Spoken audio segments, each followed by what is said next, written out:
Mm.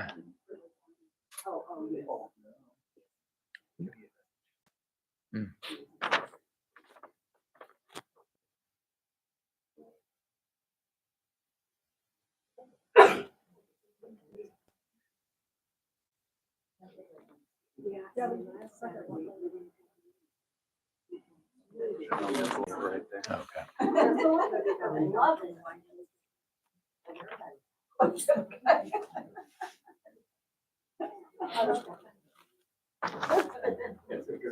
Good way to save waste paper. And how would I know it?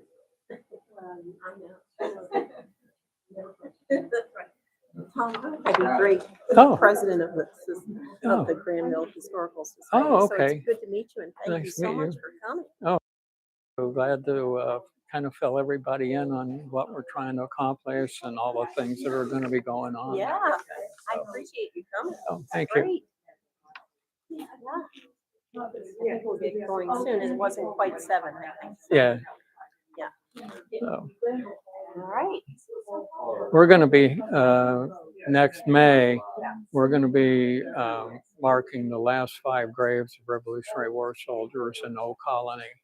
So I've been to one of those. we It was will so have interesting. completed all of those, and then in 2025 we'll be doing one that's in Maple Grove, and then 2026 we're going to do Elijah Bryan, that's in Maple Grove. He was given the badge of military merit by General Washington, which was equivalent then to our Medal of Honor now. Wow.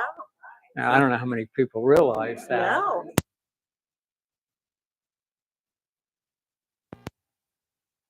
Chaplain, we were. Hello. Oh. He was so nice. Ed? So interesting. Ed Bonnewell. Yeah. Yeah. He was so interesting. Yeah. I He's, really enjoyed talking to him. yeah, he's quite an individual. Yeah. He helped me get up the hill, and we just started talking. We were walking up, and then he was Yeah. It's, full of interesting facts. yeah, it's going to be kind Hello, of test. anticlimactic in a way for us because we've been marking graves there since 2013. Right? Yeah. Yeah. You know, one Test. thing that I would like to see if Granville could do it, and I don't know if the Historical Society could push the idea or not, but I think Granville, Ohio, and Granville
Well, it's a little after 7, so I guess we'll get started.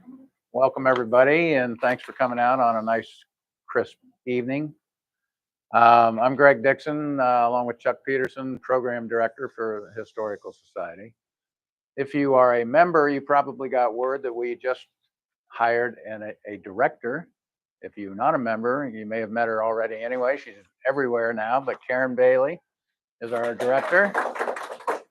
And she hit the ground running, I can tell you that. So, as always, our programs are supported with a generous donation from the Denison University, past Denison University president, Dale Noble, and his wife, Tina. Tonight, we have Tom Hankins. He's presenting a program titled USA's 250th Birthday Celebration. Tom's a Granville resident, a Revolutionary War reenactor, a member of the Sons of the American Revolution, and he will discuss the nation's 250th anniversary coming up just 2 years from now in 2026. This is also known as the Semiquincentennial. And Tom will talk about his role as a member of the Ohio Semiquincentennial Commission, to which he was appointed by the President of the Ohio Senate. The commission will promote the celebration in Ohio, and that's what Tom's here to do tonight. He's been a Granville resident for 37 years, retired after 50 years in medicine, 47 of those working in the cardiac surgery, running heart-lung machine. He has been a member of the Hocking Valley chapter Sons of the American Revolution since 2007, having 9 ancestors who fought in the Revolutionary War. He has also been the organizer of grave marking ceremonies for Revolutionary War veterans in the Old Colony Burial Ground, where there are 22 such veterans. Immediately following Tom's presentation, we will have Nanette Mesa-Junes, who is a Historical Society board member, and she will lead a brainstorming session for us, so keep your brains sharp, for ideas for the local celebration of the 250th anniversary. So turn it over to Tom. Thank you. I appreciate the opportunity to come and talk to you all as a member of the Ohio Commission and also as a Granville resident. Let's see. Our commission was launched on Statehood Day, March 1st, 2022. The reason we have a commission is in 2020, the United States government established a semi-quincentennial commission nationally, which is composed of 11 different groups within that commission. And one of the things that that commission asked was for each state to form its own commission. Ohio was the 17th state to create a commission. What is the commission? Well, we were established, just like I said, to meet the requirements of the National Commission and to get Ohio communities organized so that they can participate in our 2026 250th celebration. These are the committees that make up our commission. I happen to be on the commemoration committee, which is highlighted in red. And one of my responsibilities is to find the 7,000 graves of the Revolutionary War soldiers that are buried in Ohio. And also, we're trying to get Fort Lawrence rebuilt, and there is another project involving the unknown tomb at Fort Lawrence. You can find out more about our commission if you go to this website. And also, this month, the commission opened up grants from $0 to $5,000 and $5,000 to $50,000 to nonprofit organizations and government organizations and other organizations that are registered with the state of Ohio. And the form's pretty easy to fill out. So you might, your historical society might want to look into some of the grants. How did I become a commissioner? Like Greg said, I was appointed by the president of the Ohio Senate. Jay Hottinger, who at the time was our state senator, was very aware of all the work that I'd been doing in regards to Revolutionary War and local history. So he recommended my name to the president of the Senate. And I was chosen December 10th of 2021 to be one of the 29 commissioners that are involved in our commission. There are 2 members of the House and 2 members of the Ohio Senate that are on the commission. And the commission's made up of local historians, business people, you know, different people that really have impact on the state of Ohio. Ohio is an outlier in regards to the Revolutionary War soldier. When you or soldier, Revolutionary War, put it that way. People, whenever you think of the Revolutionary War, the first thing that comes to your mind are the 13 colonies. Everybody in the 13 colonies was involved in the Revolutionary War. Ohio, like I say, is an outlier because General McIntosh, who was at Fort Pitt, was supposed to come to Fort Detroit to put some pressure on the British. They left in November. When the time they got to Ohio Valley, they started running into really bad weather. So they stopped there and they built Fort Lawrence in 1778. Fort Lawrence was disbanded in 1779, but during that time, 21 American soldiers from the 8th Pennsylvania and the 13th Virginia regiments were killed in the battle. 15 were identified, 6 were not. And recently, the one identified or unidentified that's in the tomb of the unknown Revolutionary War soldier at Fort Lawrence has been identified as Ensign John Clark of the 13th Virginia. Now, we didn't do any DNA testing because the tomb has been sealed since 1976. But at all of the archaeological work, he was the only officer that was killed that was identified, and he was buried in a wooden coffin, which that was the only way officers were buried during the Revolutionary War. So if you were a private or a corporal or whoever, you just got tossed in the ground as quickly as possible, and they went on. But officers were buried in a wooden coffin. So one of the projects we have going is to transfer his remains back into the crypt in the museum and take one of the remains of the unknowns that's in the crypt and move him into the tomb. Now, we don't know what kind of shape the caskets are in. They were buried. The remains were put in children's caskets. So we're trying to find out from the funeral home that did the original work, you know, whether the caskets were made of wood, whether they were made of metal, you know, just what they were made of, so that we know what we're going to be facing when we open up the crypt and open up the tomb. One of the things that I think is really interesting about the Revolutionary War, Granville is really unique, and we can use the information and evidence that we have to discuss and uncover information about the lives and citizens, soldiers of Granville who participated in the founding of America. Now, as you know, Granville wasn't established till 1805, but a lot of the soldiers that were in the Revolutionary War came to Ohio. They came from New York, Pennsylvania, Maryland, Virginia, Massachusetts, Vermont, Connecticut, just about any of the 13 colonies, we had people migrate to Ohio. What are Granville's ties to the American Revolution and the founding of America? Well, as Greg mentioned, we have 22 Revolutionary War soldiers that are buried in the old colony burying ground and 2 in the Maple Grove Cemetery.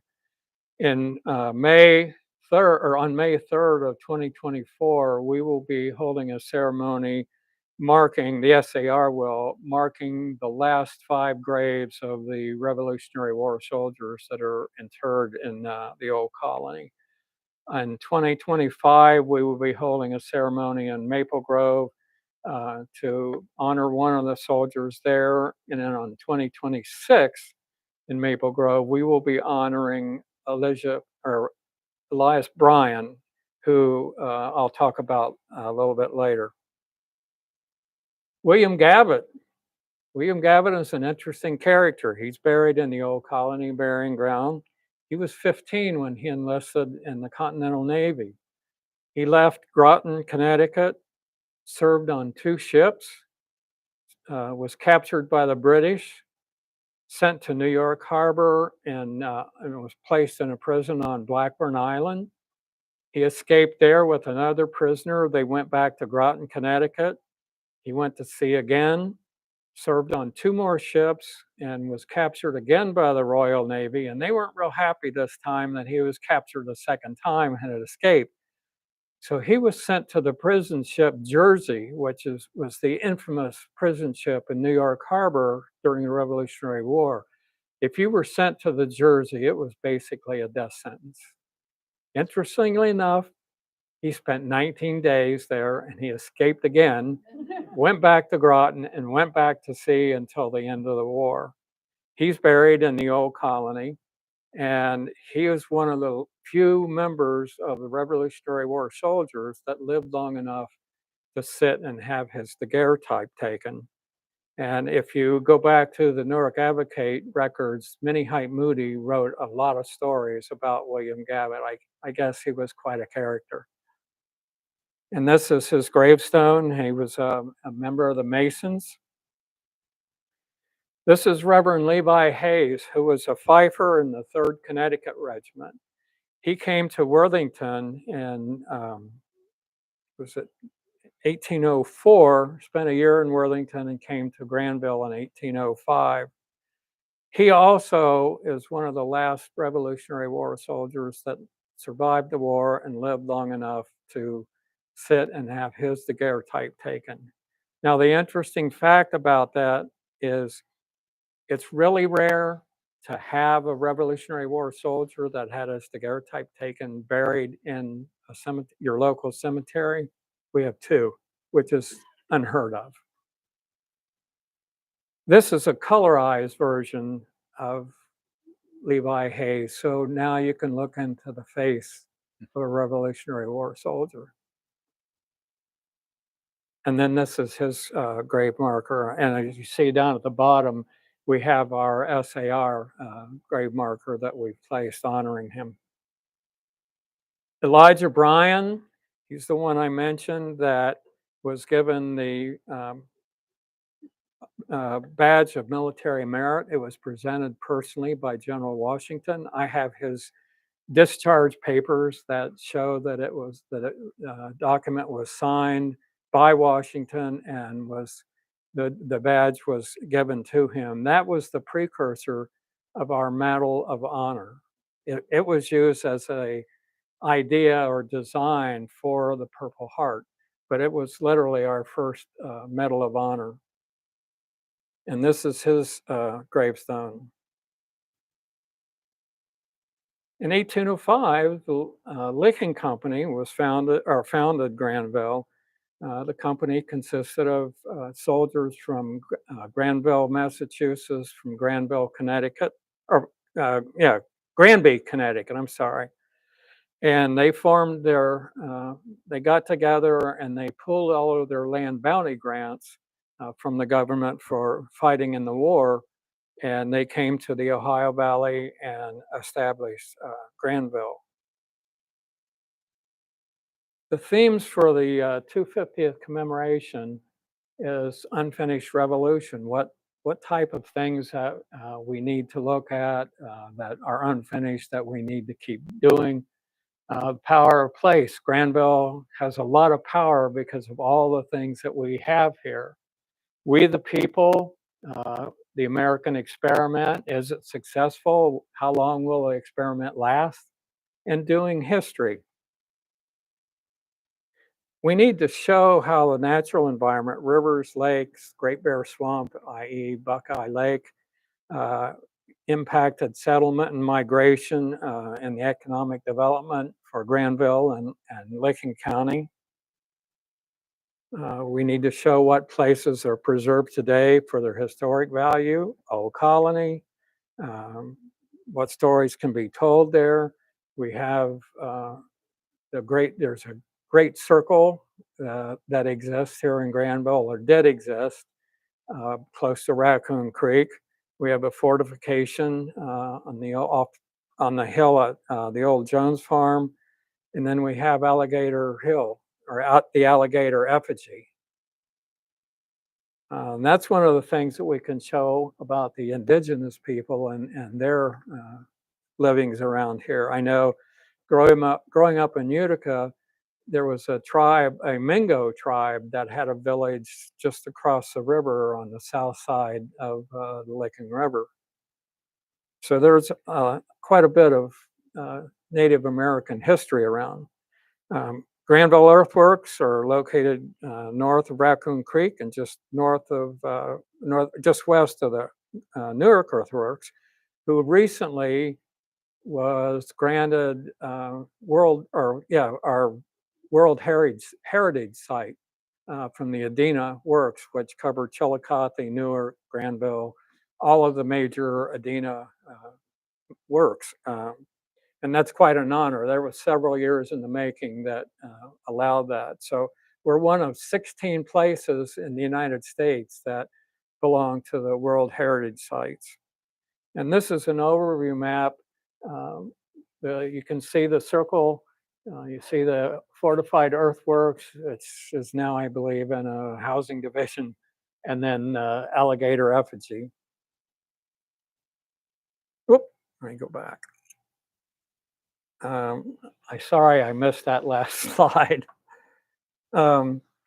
We need to show, and thankfully, the Granville Historical Society has tons of records that have been collected, oral traditions, cultural materials, archaeological evidence that can be used to tell the story of Granville.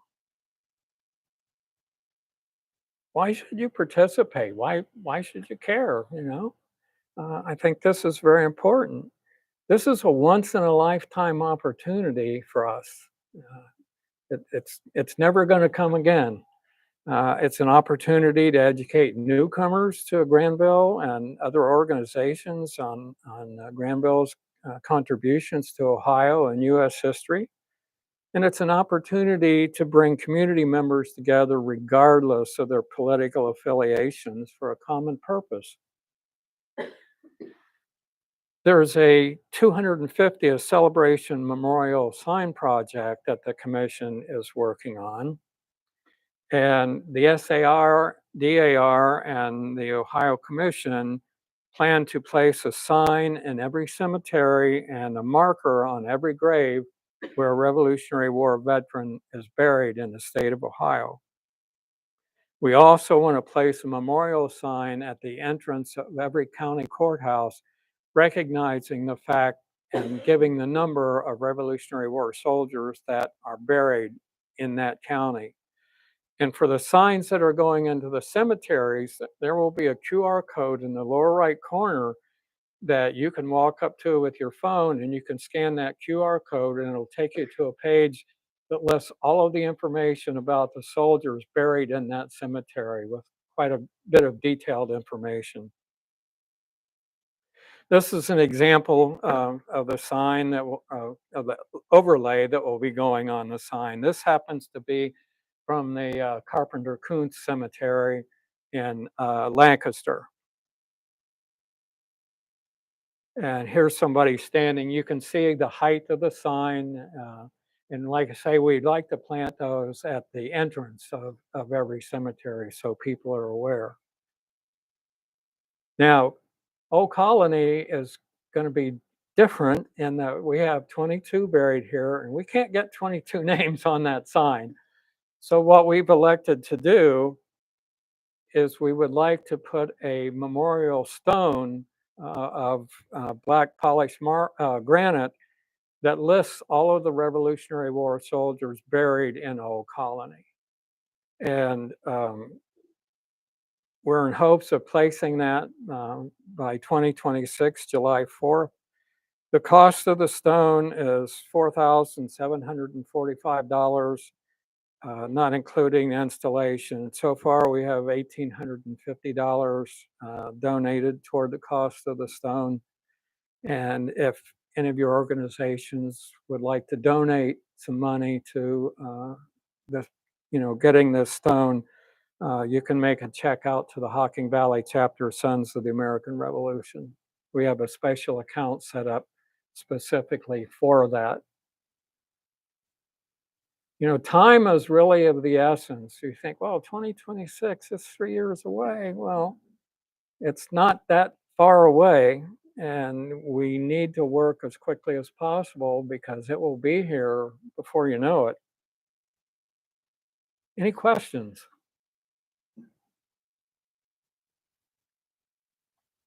Great. Tom, can you still see the circle, the one that's close to Granville? I apologize. I have hearing aids, so Oh, I that's got to right. get up close. Can you still see the circle mound that is? I think remnants. I talked to Megan Wood, who's the executive director of Ohio History Connection, and she said that they thought that as of their last not excavation, but where they go in and survey everything, that there were still some remnants of it left. Not a whole lot. A lot of it's been plowed under, which has happened to a lot of our stuff. I've never heard of that. Yeah, I didn't know about it until recently, so that was kind of interesting to find out. Yeah.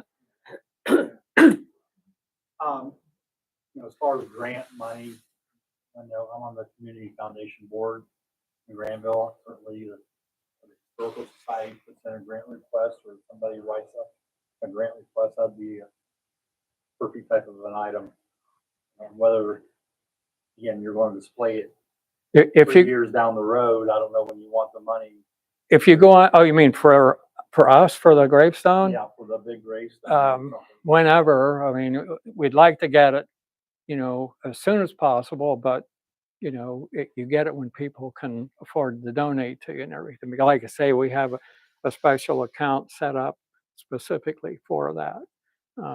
And we're keeping detailed records of everything, so that if anybody says, well, where'd this money go or where'd that money go, we've got it all documented and everything.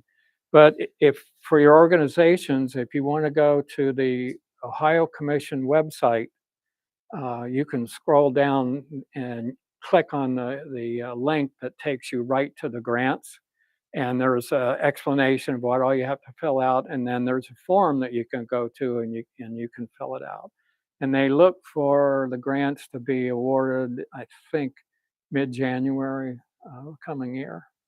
So yeah, that's a good thing for everybody to look, you know, forward to if you want some money from the state. So Tom, sorry, did you say that SAR will be applying for one of those grants to help defray the costs? We've already donated $1,000 No, for our chapter, but applying for the grant. oh yeah, That's what I'm asking the about. Ohio Society probably will. And I don't know about the DAR. I've got to talk to them to see if they are interested. But the mean, Oak Colony it's the- Board could apply for a Is the grant. SAR applying? SAR Yeah, applying for a grant? I'm not sure if they are. More than likely because they're very concerned about this. I can't apply for any grants because I'm a commissioner. Oh, So, so I can only tell you about them and suggest that, you know, if you have the opportunity and a need for some money for your organization, that it would be well worthwhile to, you know, apply for the grants and everything. And like I say, 0 to 5,000 and 5,000 to 50,000. I recommend you mention it to the SAR. Oh, well, the Ohio Society, I've kept them involved in what's going on, and they know about the stone and everything. So And are there cycles for the grants? I mean, in January would be the January would be the first first. payout, and then I think there's a total of $500,000 that are going to be available, and then I think the cycle will start again in and the like fall. next, yeah, so there would be a Yeah, couple, like September or October, something like that. This year. And then they will get out so much money, and then they will do it, refill it or something for like the next year, like we do The 2 or next 3 one, I cycles. believe, starts in March with fall release. So there's only 2 cycles. That's 2 it. cycles, so it's gonna be this fall This fall and the spring. and the spring, so we gotta get By working. spring of next year. Yeah. Is there deadlines on when that money has to be spent? Obviously before the end of the. Well, like you said, the grant is very friendly. I mean, the application is very friendly. Yeah. But there's a budget sheet that you're gonna have to fill out. You're gonna have to have 2 point people within the organization. You have to be a nonprofit in order to apply. Right. You have to provide an EIN number. Yeah. Otherwise, you will not be eligible. Yeah. I'm in the process of writing one now, so I'm still working on my narrative at this point. Our SAR chapter applied to the Southeast Electric Cooperative that's based in Lancaster. For our project, we've got 314 graves that we're trying to mark with gravestones and 134 cemeteries. They gave us a grant of $9,500 that we can spend specifically for the stones and for the signs and everything. And they said, you know, if you run over trying to get stuff in, we realize the weather, you know, you're not going to be out when it's 10 degrees below trying to dig a hole in the ground to put a stone in. If you run over a couple of months, it's no big deal. But you can apply again if you need more money. You can apply again on the next cycle. So we were quite happy with being able to, you know, get that donation from the cooperative. So that's paid for a lot of stones. We've put 100 down so far, and that's in the 5 different counties we cover. Yeah. What are some of the kinds of activities or events that other communities that you know of are planning or might plan? Well, we're so early into everything. I talked to the or to the Licking County Commission, and they're very interested in helping mark all the graves in Licking County. They want to celebrate placing a sign by the courthouse entrance, and they're kind of looking to the commission for ideas. I mean, everything is so new. That's one of my jobs, is to, you know, try to come out and talk to people, get people interested and looking at, you know, things that could be done, that, you know, how they can participate. I mean, Granville is so fortunate with all the history that we have. I mean, you got the Native American, Revolutionary War, Civil War, you know, all kind of things that, you know, could really play in and make people aware of Granville and celebrate in 2026. So, but as I find out more what other communities are doing, you know, I can let everybody know what's going on. Yeah. I can tell you what the Licking County Historical Alliance comprises of 21 agencies. We are in the process of creating Licking County Passbook Challenge. It's going to represent all 25 townships in Licking County. We're in the process of deciding what the 25, what will be in each of the 25 townships. I've gotten, so like I said, I'm in the process of the budgeting. So I've gotten the price on the book. I've gotten the price on the gift. The committee will meet, maybe when we have its first meeting in December, but we've been we've been talking now for about 6 months since we went to the OMA conference at Cherry Valley in March and went to the commission with Todd and his group. That's when we started, and we came back, and then the alliance has all come together. So Granville is in the alliance. It's an overall project. It doesn't mean that each town can't do their own thing. But we wanted to do something collectively as an alliance and honor all of Licking County. So I've got the grant now. I'm up to about 35,000 right now that I'm going to ask for. And what is a passbook? So it's like what the park systems do today. Where you go around. You go to a site. You'll have a QR code. You'll have a hard copy book, or we're going to have it also online. So a digital, so we'll have QR codes for all locations. If you want the hard copy passbook, you're going to go. If it's a site that you can get someone to sign off on the book, then that will be that site. And if not, you'll scan in a QR code that will verify that you were there. At the end, I've been talking with Aaron Burkholz, the glass company. We're going to create a commemorative glass that will have Licking County. It will have the 250 logo on it, and that will be your gift when you complete the passbook We're going to give you from January 1st of 2026 to August 31st of 2026. We're going to give you 8 months to complete this passbook. We're roughly about 55 stops and locations that you're going to have to visit right now throughout Lincoln County. So And that's, are you gonna market this to kids? oh, this is for everyone. Everybody. Oh, But yeah. including children? This is gonna, I think it's a great way the kids are gonna spend their summer. Good. Yeah, and learn an awful lot about Lincoln County. So, yeah, that's what we're working on. I think that's a great idea, and I in fact will let our commissioner know what you all have planned and everything, and that's another idea that, other communities could take advantage of and everything, so. Bob put me on a list. Yeah. I'm not sure what that list is. It's attached to something with Lincoln County. I have no idea. I would just like to know if there's anybody here who doesn't know what the Historical Alliance is, as opposed to any given specific historical society. And if not, then maybe you could explain it to the lady behind you. Well, for us, it's, we come together once a month. We come together the third Wednesday of each month. And it's all the museums, it's earthworks, it's Roberts Hunter, it's Granville, it's Licking, it's Buckeye Lake, it's Utica, it's all of the historical societies in Licking County, along with like Flint Ridge and genealogy.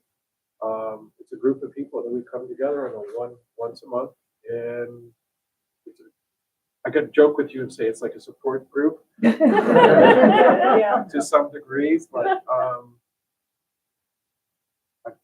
it just made me the president of this thing. Oh So, my God. so I'm trying to bring structure to it because it has not had structure. We actually have agendas now, and this last month I brought the AmeriCorps student to the meeting, and he's going to help some of the other historical societies and alliances go through the STEPS program, which is best practices for how to operate a museum. I've only had 2 meetings at this point under my responsibility. I've been going for a little bit over a year, but it's a really wonderful group of people. Like, we're family, and we're here to support each other and work together and make us the best we can possibly be. I'd like to add, just for information's sake, that it's been going for about 10 years. And before that, all the local historical societies didn't communicate with each other. And this has been an incredible opportunity for people to get to know what others are doing and maybe weigh in on it or not, or just learn something.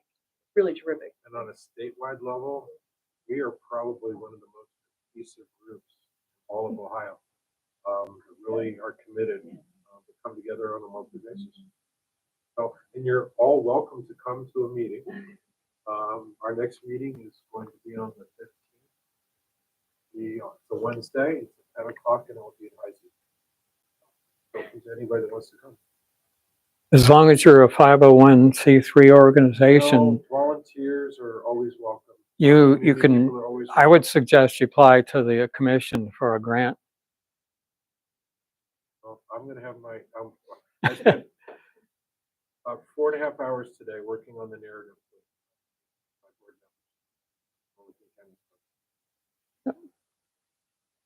This spread is for the entire representative. I think that will make it a powerful. Yeah.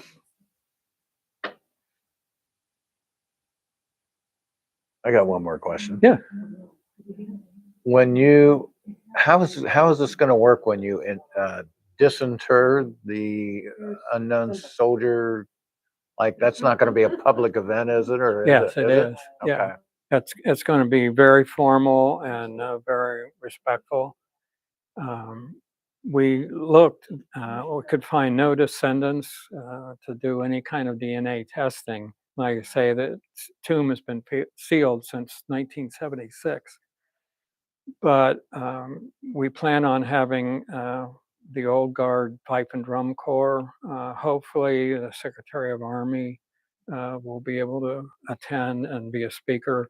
It will be June 27th, 2026 at Fort Lawrence at Bolivar, Ohio.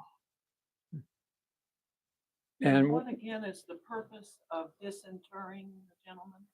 well, he's known, and he's in the tomb of the unknown. Oh, I see, okay, you're gonna move the, So we're doing a switch. right, Yeah. okay. It was, everybody in the back of their mind kept thinking, okay, this guy was buried in a wooden coffin remnant. That means he was an officer, and Ensign Clark was the only one of the 21 that was killed that was an officer. So by deduction, it has to be him. And probably when, we do the transfer, his remains will probably be, tested for DNA. Now, you have to remember, we're not talking full skeletons here. They're, 200 and some years in the ground. There's bits and pieces of long bone, pieces of skull. And one of the issues that we found out, we have to have a funeral director handle the remains. We can't do it on our own. So the funeral director from the funeral home that originally took care of this in 1976 is going to help out. We'll have the company that built the tomb open it for us, and probably what we will do is we will have to have it open a couple of days before the ceremony, because we have no idea what we're going to find. And during that time, I know we'll probably put up some kind of a tent or something, but we will have SAR members doing a 24-hour guard duty, just like at the Tomb of the Unknown in Washington.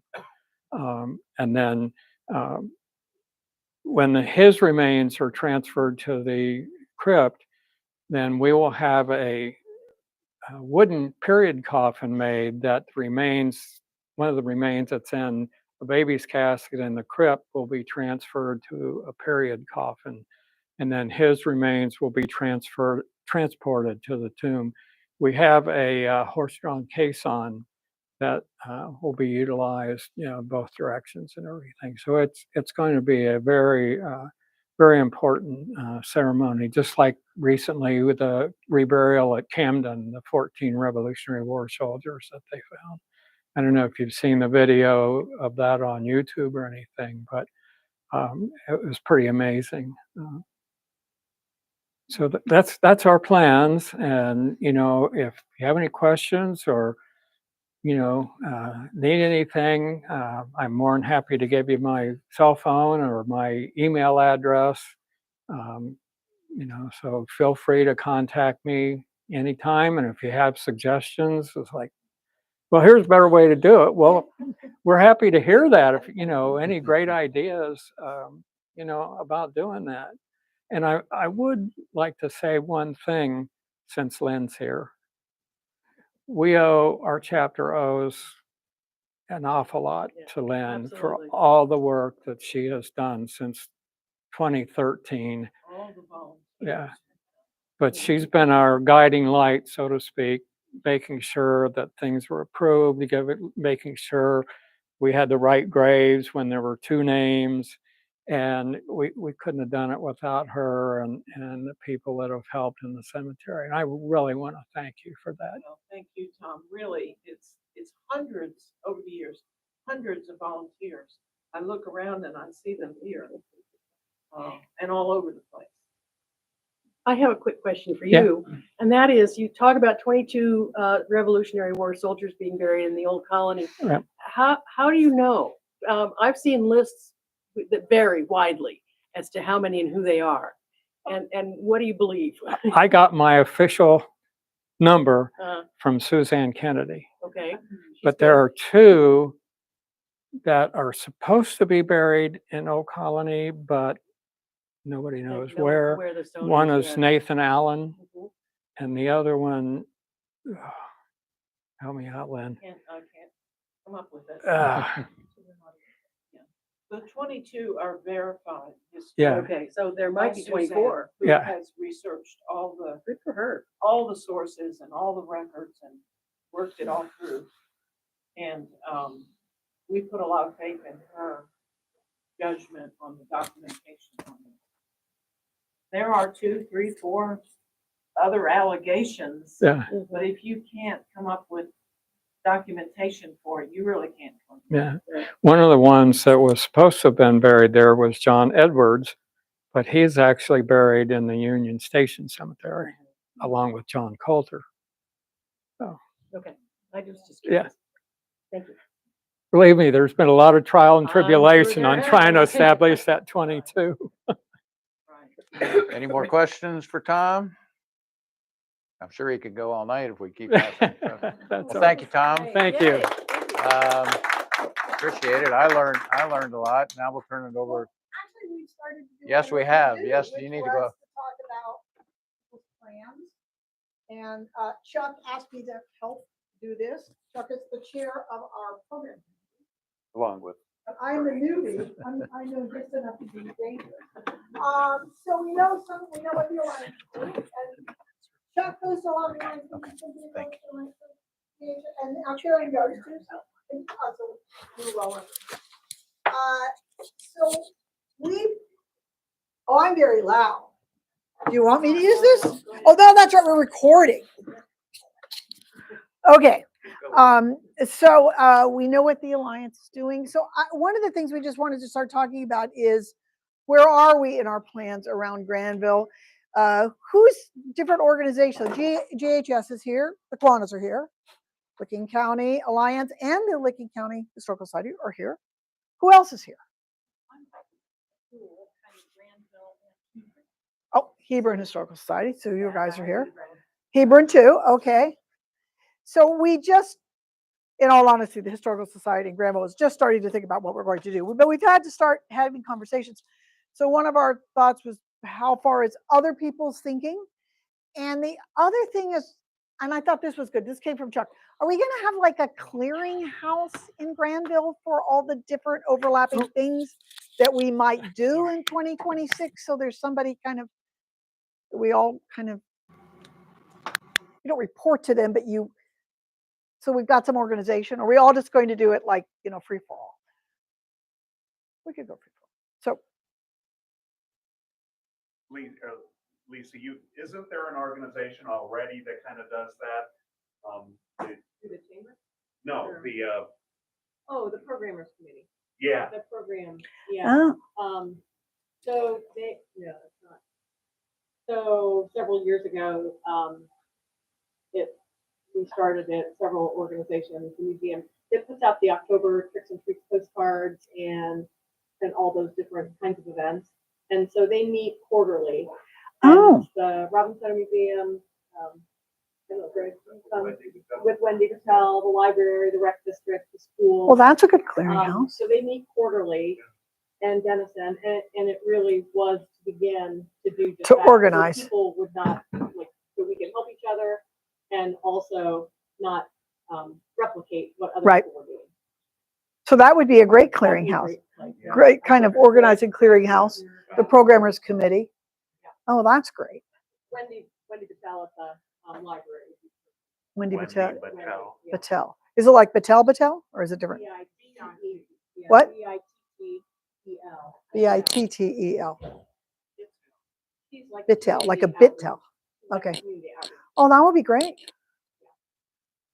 That's good. Yeah, that's good. Well, it sounds like with the grants, we should be starting to, we should be further along than we are, guys. It sounds like. But I love the passport program. I think that will be an exciting thing for people in our community to get around and learn. And I have a 12-year-old and grandchild in my life and a 7-year-old, about to be 8-year-old. I think they'll be the perfect age for learning. If there are one or two things that we picked, 1,000 things. If there are one or two things that you wanted to showcase Granville, what would those one or two things be that you would want people to come To see. and be part of the passport? We're going to need help with that. Okay. So that would be great. So what do we want to do for the well, I passport? was thinking the museum, Yeah. of course. And then, we've got so many Ohio historical markers in this town, and if we're Benches. responsible for 5 or 6 of them, maybe we have a list of those that people can go visit, because they're all so close together, right here in the historic part of the village. So we'd come up with our 2 or 3 as a community and then report them to the Alliance. Yeah, great. Fabulous. That'll be a big challenge getting down to like 55 or 60, won't it? Yeah, because there's so many. That's great. That's fabulous. Oh, Some areas we're gonna. that's great. Question. Is the passbook program going to be oriented fairly specifically at the Revolutionary War period or at all of Ohio history? Because we've heard talk of the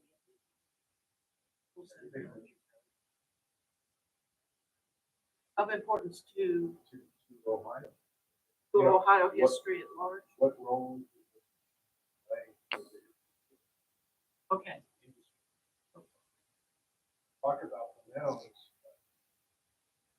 that's a heritage history for us. That's not part of our history for us.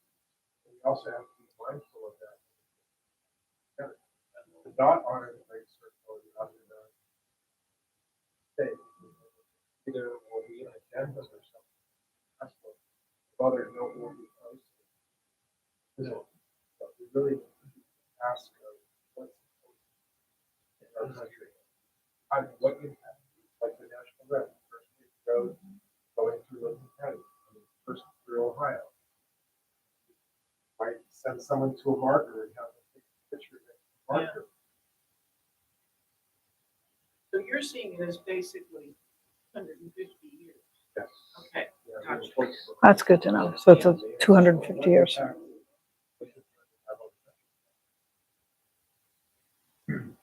That's great. Well, the time is now, my friends. We need to get going. It is, he's right. 3 years is no time at all, whether you're getting a grant or not. And as you know, it takes a long time to do everything. So we need to get going. So one is always looking for a 4th of July parade theme, and certainly this would be an easy one to pick up on as a 250th anniversary of the country. But then it goes to, okay, well, what do we put behind that? What do we direct people to build floats? Of, does it go back to the Revolutionary War, or does it talk all this? So I remember Granville's Bicentennial. So that one, they ended up taking each 50-year period or the block of periods, and people built floats and those time frames. Okay. So we went through the parade. You started from back in 1805, and you worked your way up to modern times, Granville's history. Do similar with your country's 250 years. Yeah. We have to have the biggest fireworks ever, too. Right? We have to have the biggest fireworks ever. Yeah. Then we have great fireworks. So. The village had a Semiquincentennial commission that they put together for that. Daily. Dick Daly. Hear that. There's lots of meetings and things. So I think there needs to be some coordination, and planning this with the school would be great to see kids dressed up like Revolutionary War soldiers representing the 22 or whatever the number is. So we could coordinate that with a scout troop or something, school group. They make the uniforms and the kids like the parade. That would be great. Lots of things that you could do to tie in and bring other groups in.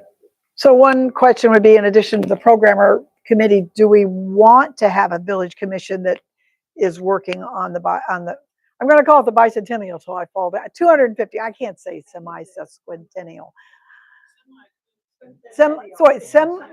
Whatever, 250. So that would be something we could ask So who set up the bicentennial commission? How was that done in the village? Village council. So that would maybe be a question to ask council. Yeah, do they want to have a commission or not, or do they want to just do it through the programmers and let everyone? That would be a good question to ask council sooner than later, right? Do something in the chamber. The chamber, yeah, we could ask either or both. All those people in the bed and breakfast. Okay. Well, start putting your thinking, Lynn. Jerry has mentioned several things in connection with Granville Bicentennial. I'm remembering that a group, and I think it was through this historical society, created a pageant at the old colony. There was a, you remember that, Joe? There was a pageant, it was a whole play that Mark Bryan and the theater department wrote. Oh, And it was put on depicting that's cool. various stages and aspects of Granville's history. And the hill, the steep hill of the cemetery was used as an amphitheater. People came, brought their blankets and sat and watched the play, which went on down by the shed. Yeah. And it was fun. And enough, go ahead, Joe. But, I believe they took a video of that. Oh, okay. Oh, who has Marilyn that? Sundin mentioned that. Yeah. And it'd be nice to show that. Yeah. It's good enough. Yeah, and yeah, I remember there was some question about how good it is, Whether but it caught the whole thing. yeah, Yeah. So that was 2005, right? yeah.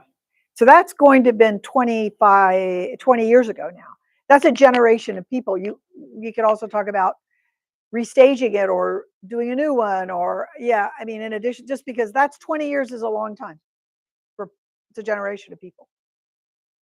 The other thing we've done sometimes is ghost walk, where groups are escorted through the yard. And one could do it as. Well, then you have actors. I mean, You have Yeah. actors. Like I remember That's Mark nice. Kramer portrayed a young girl that was, Right. yeah, and they would talk about. Yeah. That's a great thing. Yeah. That's a Or great. you have the, yeah, Very the popular thing to revolutionary. do, although it's a heck of a lot of work. Yeah. And you could even do one in Maple Grove Cemetery too. The history there is amazing. Yeah. You could Hmm. do that as well, although of course that cemetery. Yeah. That would be great.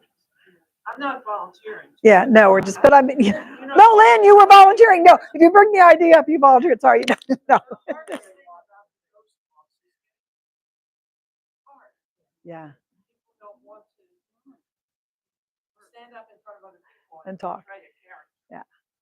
For high school, essentially. That could be really wonderful. They're sharp. I mean, we've got and Built-in audience, parents, grandparents, uncles, aunts and uncles, cousins. Yeah, that would be great. All right, those are great things. Anything else? We want to be mindful of people's time. Like, I came to a talk, I don't want to be here till 9 o'clock. We'll start putting your thinking caps on. And did somebody get his cell phone when he left before Tom left? You already had it. I think I did. Probably did, because you said it. Well, thank you all. Linger, talk, then stay. Yes.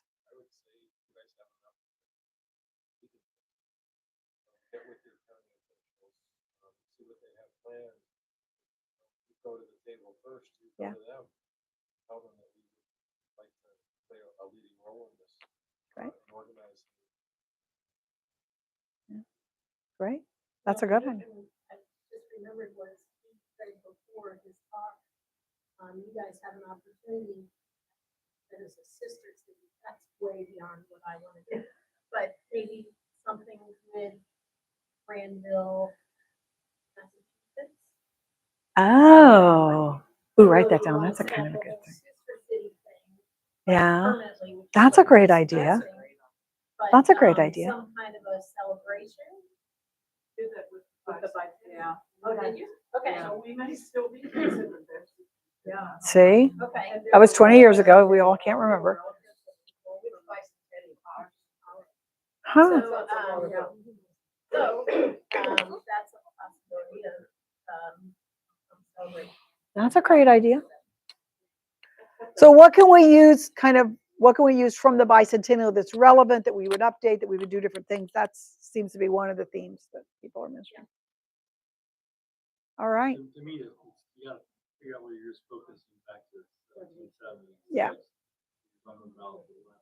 Or are we going to celebrate 250 years? Yeah, indeed. So what's our priority there? So great. All right, my friends. That's it. That was it. Thank you. That was really good. Happy Fabulous. Hi, your name is Jack. I'm Nanette. Timbuk, and you were retired. You live next door to Lynn.